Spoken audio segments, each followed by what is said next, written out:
Assalamu alaikum wa rahmatullahi wa barakatuh. My name is Bilal Abdul Kareem for OGN Maps. Today, we're going to be discussing a growing situation in the southern part of Damascus. Let's get started here. Right here is the Meza Military Airport. Now, this airport is right in the capital of Damascus, the capital of Syria. Now, who's going to be operating out of this airport? It's the Americans. There have already been eyewitness accounts of American aircraft.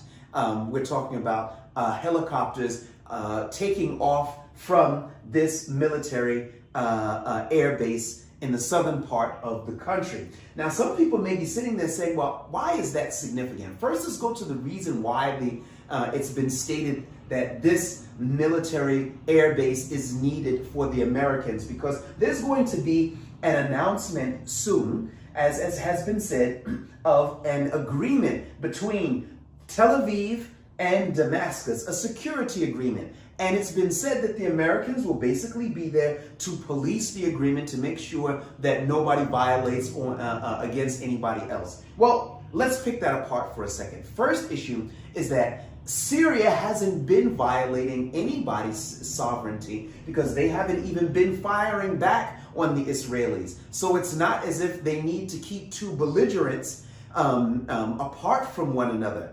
Ahmed Shah's government, to my knowledge, has not fired a single bullet into Israeli territory. So there's no need to worry about any type of aggression from the Syrian side. From the Israeli side, however, they have been quite aggressive, taking additional territory, setting up new checkpoints, coming in and out of Dara in the southern part of the country, and so on and so forth. So some people may say, aha, that's the reason that they need to be at this airbase to be able to monitor the agreement. Well, to that I would say, the first issue is that the Americans are bankrolling the Israelis.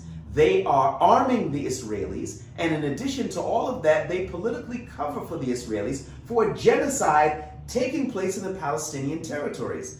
I'm not convinced that the Israelis actually will see the American base being here as a deterrent when they want to encroach on Syrian territory. Why? Let's take a look at ancient history. We look at what took place in Qatar. In Qatar, they have the biggest U.S. military base in the region called Odeid Military Base. It didn't stop the Israelis from going 2,000 kilometers from Israeli territory across Saudi Arabia into striking distance to be able to bomb Qatari territory as they were trying to kill Hamas members, the negotiators, and then to make their way back home without an incident. And Washington didn't know about it somehow.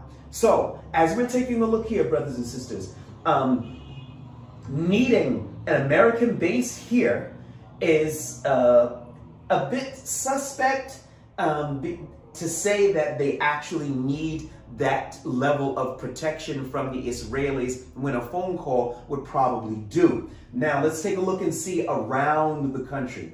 As you can see here, and we've got to look at something else. Washington and Tel Aviv's politics are one and the same. They're not. They don't differ. They may say, Donald Trump may say something slightly different from Netanyahu, so on and so forth, but it's virtually the same. Do you remember when Donald Trump said that he was going to make sure that Israel didn't annex the West Bank? Well, what's Israel doing right now? They last month saw the biggest uptick of settler attacks on Palestinian territories. There have been more than 275 people killed as a result of, after the signing of the ceasefire. Donald Trump hasn't said a single word about that. Okay, so now let's take a look and see.